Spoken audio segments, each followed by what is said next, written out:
Hi everyone, how are you all? So let's quickly understand that what is actually happening in the markets, which is stopping the markets to move above the 24,000 level. Let's break it down. Crude oil अब trade कर रहा है 96 to 99 dollar पर barrel के around. Dow Jones भी एक positive territory में trade कर रहा है, लेकिन फिर भी निफ्टी में हमें वो अग्रेसिव बुलिश रिएक्शंस नहीं देखने को मिल रहे जो हमें आइडियली देखने को मिलने चाहिए थे.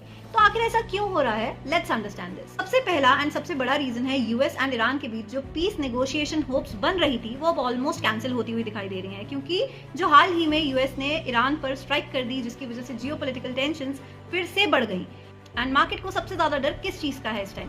क्रूड सप्लाई डिस्ट्रप्शन का, क्योंकि अगर middle east tensions further escalate होते हैं तो क्रूड ऑयल कभी भी फिर से स्पाइक कर सकता है. This is the only reason कि despite the crude cooling down थोड़ा मार्केट अभी भी फुली कॉन्फिडेंट नहीं दिखाई दे रही है. Now the second major reason is dollar strengthening against the Indian rupee. जब डॉलर स्ट्रांग होता है तब एफआईआईज जनरली इमर्जिंग मार्केट से कॉशियस हो जाते हैं.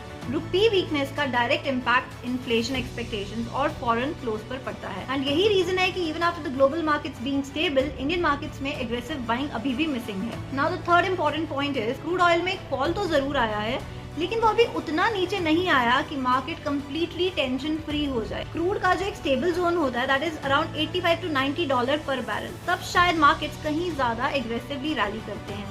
लेकिन अभी भी क्रूड एलिवेटेड लेवल्स पर ही ट्रेड कर रहा है. मतलब सिचुएशन बेटर तो हुई है लेकिन अभी कंप्लीटली नॉर्मल नहीं हुई है. इसके अलावा अगर हम मार्केट स्ट्रक्चर की बात करें तो वहां भी अभी अनसर्टेनिटी काफी हद तक दिखाई दे रही है. निफ्टी ने आज 20 डेज मूविंग एवरेज के ऊपर क्लोजिंग जरूर दी है, जो कि टेक्निकली एक पॉजिटिव साइन. लेकिन अगर हम चार्ट को एक्चुअली ऑब्जर्व करेंगे तो there is a hesitation visible in the upside right now. तो मार्केट ना तो अग्रेसिवली ब्रेक डाउन कर रहा है एंड ना ही पावरफुल ब्रेकआउट दे रहा है.